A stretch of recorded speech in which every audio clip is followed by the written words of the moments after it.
When Lily turned 7, her grandmother gave her a strange porcelain doll wrapped in faded velvet and sealed inside an old wooden box that smelled like dust and perfume. The doll had glassy blue eyes, a cracked smile, and a Victorian dress so aged it looked like it came from a forgotten era buried deep in time. Her grandmother whispered that the doll's name, Marion, and that she had been passed down through generations only to girls who were truly special. From the moment Lily touched the doll, a chill crawled up her spine, and though she said nothing, she immediately wanted to put the doll down and never touch it again. Her parents admired the craftsmanship and placed Marion on a shelf above Lily's bed, dismissing her discomfort as imagination and encouraging her to take good care of such an antique. That night, Lily tried to sleep but kept glancing at the shelf where Marion sat with her head tilted, slightly as if observing the room with silent judgment. In the morning, Marion was no longer on the shelf but sitting on Lily's desk, upright with her porcelain hands neatly folded in her lap and her eyes fixed on the bed. Lily swore she hadn't touched the doll, and her parents believed she had moved it in her sleep or during playtime and simply forgot. The next night, her father returned Marion to the shelf himself, carefully positioning her away from the edge to ensure she wouldn't fall or slide during the night. In the morning, Marion was at the foot of Lily's bed with her face turned toward the door as if expecting someone to walk through it at any moment. Each day the doll appeared somewhere new in Lily's room, sometimes on her chair, once inside the closet, and once right next to Lily's head on the pillow. By the end of the week, Lily stopped playing with her other toys and began talking to Marion in whispers, telling her secrets and asking her strange questions no one else could answer. Her drawings began to change, too, and instead of castles and unicorns, she filled pages with black shadows, broken dolls, and children with their mouths sewn shut. Her parents grew concerned when Lily said Marion didn't like when people lied, and that she could tell when someone was hiding something in the house. One night at dinner, Lily told her mother that she knew about the pregnancy her parents hadn't yet mentioned, saying that Marion had whispered it to her in the dark. Disturbed, her mother asked how she knew, and Lily calmly replied that Marion could see everything and didn't like being ignored or doubted. After that night, strange things started happening around the house, like lights flickering without reason and cold drafts rushing through closed windows and sealed vents. Their dog stopped entering Lily's room and whimpered every time he passed the hallway that led to her door, his ears always low and his tail tucked between his legs. Lily began to wake up with scratches on her arms and legs, and once she had a bruise shaped like a small handprint that matched Marion's porcelain fingers. They placed a doll inside a locked display case in the living room. But the next morning, Marion was sitting at the kitchen table holding one of Lily's missing drawings. Lily's parents stood in silence as Marion stared at them from the table, her tiny fingers gripping the page with such precision it looked deliberate. Her mother, trembling, threw the doll into a storage box and locked it in the attic while her father nailed the hatch shut to ensure it stayed sealed. That night, they heard footsteps above their bedroom, slow and deliberate, moving across the ceiling even though the attic had no floorboards to walk on. Lily began talking in her sleep, muttering phrases in a voice that didn't belong to her, repeating old lullabies no one had sung to her before. She woke with blood under her fingernails and a name carved into the headboard above her pillow, a name neither parent recognized but Lily insisted was important. The attic hatch was open again the next morning and Marion sat at the top of the stairs, with dust on her dress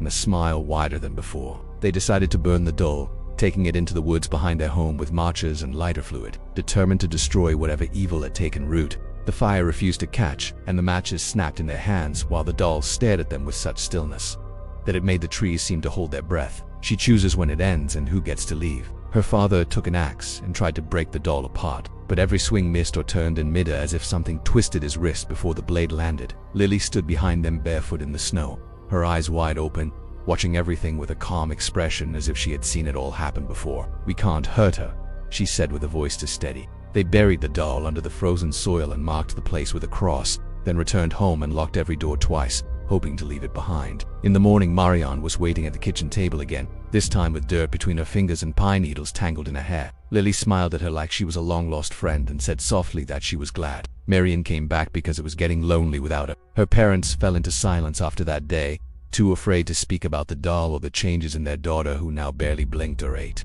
A deep and unfamiliar laugh that echoed down the hallway like something ancient wearing a childish voice. A week later, Lily's mother was found sleepwalking in the middle of the night holding a pair of scissors over Lily's bed, crying but unable to explain why. Her father took her to stay with relatives, leaving Lily alone with him in the house, while he tried to keep things under control. And the driver's seat completely empty, the lockbox still sealed in the trunk. One night he heard Lily laughing alone in her room. He opened the door and found her sitting in the dark with Marion in her lap, whispering into the doll's ear as if receiving instructions from another world. That same night, he packed the doll into a steel lockbox and drove out of town, planning to sink it in the deepest part of the nearby lake. He never returned home. The car was found in a ravine with no sign of a crash, no impact damage.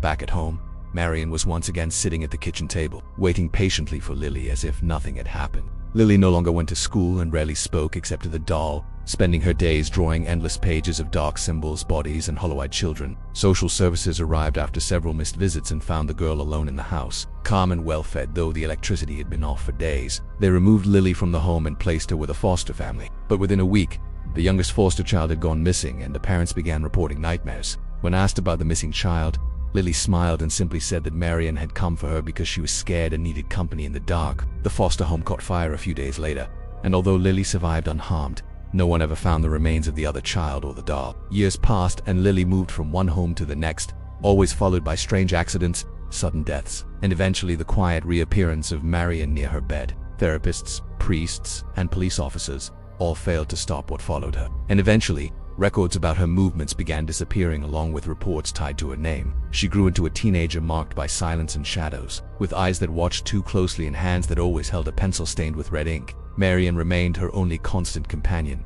never aging, never damaged, always pristine even after fires, floods, or storms that destroyed everything else around her. Lily was 15 when she disappeared from her group home, leaving behind only a room filled with drawings and a final note that read it's her turn now. She waits patiently until the right child finds her and calls her friend. A year later, in another town far from the first, a girl named Chloe received a birthday gift from her aunt who collected antiques and traveled often. She lives in memory, in pain, in whispers. Inside the box was a porcelain doll in a faded Victorian dress with perfect blue glass eyes and small porcelain hands folded neatly in her lap. Chloe loved the doll instantly and named her Angelica, never knowing that she already had a name and a history soaked in ash blood and silence. The same night, Chloe's dog barked at the corner of her room for hours, refusing to sleep or stop growling at a spot Marion wasn't even facing. The next morning, Angelica sat beside Chloe's breakfast plate, a smile barely visible under the dust that had already started to vanish from her face. The cycle had begun again, as it always did, because Marion doesn't choose victims by chance. She comes because she is lonely and needs someone to love her until she no longer wants to be loved. Once the bond is made, it cannot be broken by fire, distance, or prayer, because Marion does not live in porcelain. She is not a cursed object. She is a presence, an idea shaped by fear and belief, given life by every child who dares to love her. Marion thrives in secrecy and shadows, feeding on attention and silence, becoming stronger every time a parent ignores the warnings and labels her as just a doll.